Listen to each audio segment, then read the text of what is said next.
What's up, people? Welcome back to the Boxing Objective.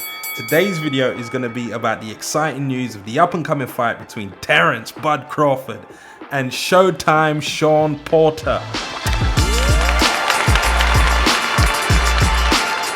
Before we get into the video, I just want to let you guys know that at the 200 subscriber mark, I'm going to be giving away a whole slew of boxing related prizes. All you've got to do to enter into the prize draw is like, comment and subscribe. Once you've left a comment, I'll have your name and I'll be able to put it in the hat for the prize draw, and I will be announcing all the lucky winners at the 200 subscriber mark.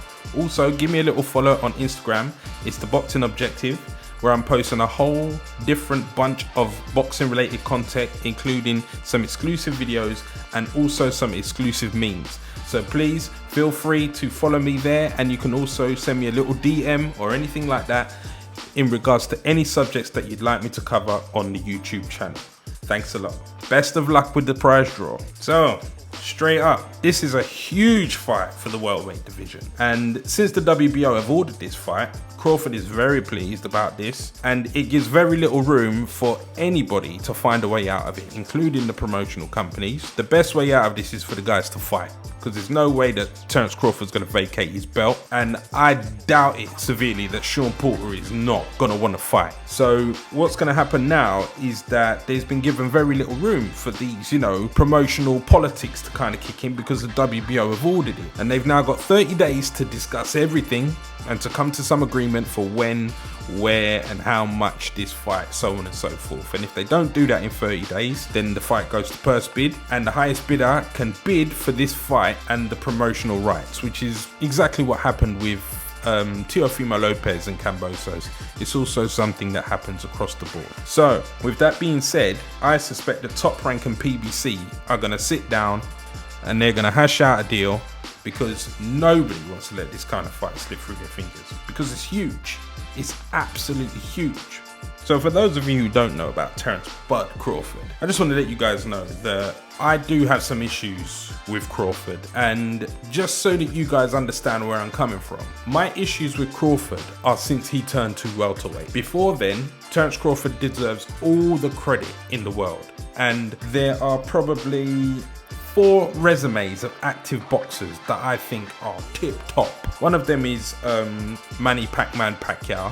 His resume is insane. Canelo, Anthony Joshua, and of course Terence Crawford. But since turning to welterweight, I don't know what he's been doing. Now, he was of course the undisputed super lightweight champion, and he's on that very short list of only 9 undisputed champions, and he fought everybody under the sun leading up to that, and he is of course number 3 and the best pound for pound. Now, if he was to decide to not really pursue anything serious as a welterweight, his legacy is in stone. It's set in stone 100%. Terence Crawford is phenomenal, but since turning welterweight, it's all the same questions, like who has he fought and what has he done. Now, he is obviously signed with Bob Arum at Top Rank. All the really major welterweights are on PBC, so that is a major stumbling block when making these fights.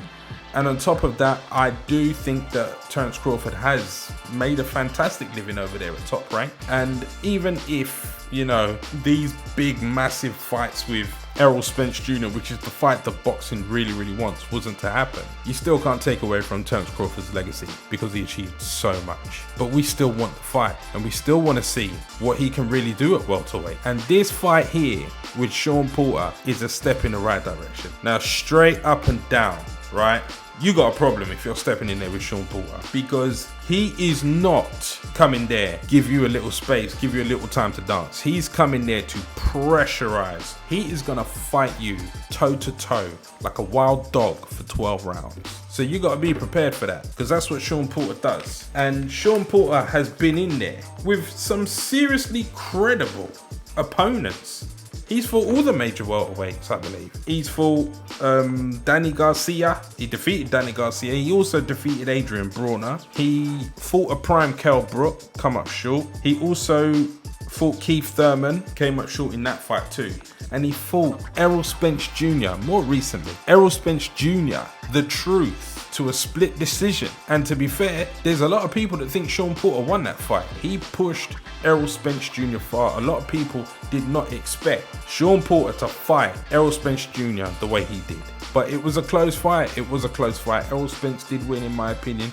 He did. If he hadn't have dropped him, then maybe, you know, who knows. But I did give Errol Spence the nod for that one. Errol Spence referred to Sean Porter as an in-shape street fighter. And due to his, you know, aggressive nature and constant pressure, I think he might be spot on with that one.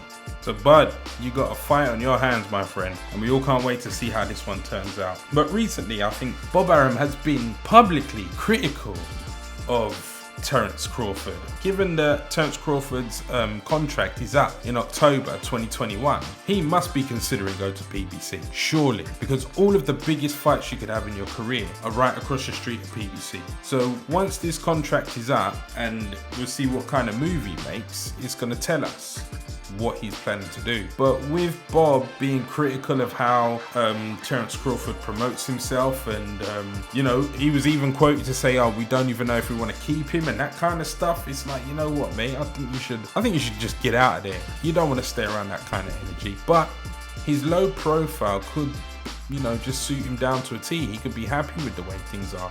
He's still getting paid. He's getting fights. He's, you know, number 3 pound for pound. He's got a fantastic resume.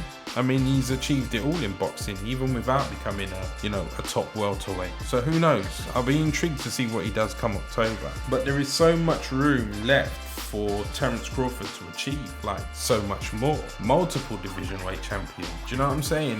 He could even be the undisputed welterweight champion, because given he gets past Porter, and given that Spence gets past Pac-Man, who knows? We could end up with these two having an undisputed fight. That big fight that we've been waiting for, Crawford versus Spence. It could be for the undisputed welterweight title. We just don't know yet.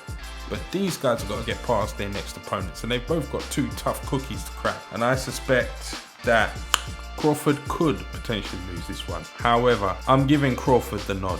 I'm going to say Crawford's going to win. And hopefully, after that, we will get the fight that boxing really wants. Because we all want to see it. We all want to know how this one pans out. But anyway, people, that is all I got to say about this subject. Thank you so much for all the support so far. And I will catch you guys on the next video. Peace.